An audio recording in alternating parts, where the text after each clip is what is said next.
নমস্কার বন্ধুরা, কিছু এক্সারসাইজ করার আগে আমাদের কিছু সাবধানতা মেনে অবশ্যই চলা উচিত। যেমন ধরুন, আমাদের এটুকু মনে হয় যে আমার পেট প্রচুর বেড়ে গেছে, পেটে চর্বি হয়ে যাচ্ছে, পেটটা ফুলে যাচ্ছে, ধীরে ধীরে মোটা হয়ে যাচ্ছি, যেই কারণে কি করি আমরা পেটের এক্সারসাইজ ফার্স্টে শুরু করি। কিন্তু সবসময় জন্য জেনে রাখবেন, পেটের এক্সারসাইজ করার আগে আমাদের ব্যাক সাইডের এক্সারসাইজ সর্বপ্রথম করা দরকার। কিছু এক্সারসাইজ ইনস্ট্রুমেন্ট যেমন রোলার করার আগেই রোলার এক্সারসাইজ করা খুবই বিপজ্জনক। রোলার এক্সারসাইজ করার আগে আমাদের সর্বপ্রথম যা করা উচিত, আমাদের ব্যাক সাইডের মেরুদণ্ডের L1, L2, L3 আমাদের লোয়ার ব্যাক ইনজুরি হয়ে যাওয়ার সম্ভাবনা সবথেকে বেশি থাকে।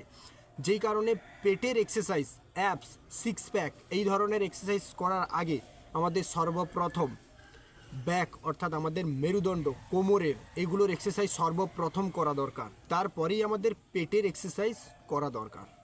পরের ভিডিওতে আবার দেখা হবে।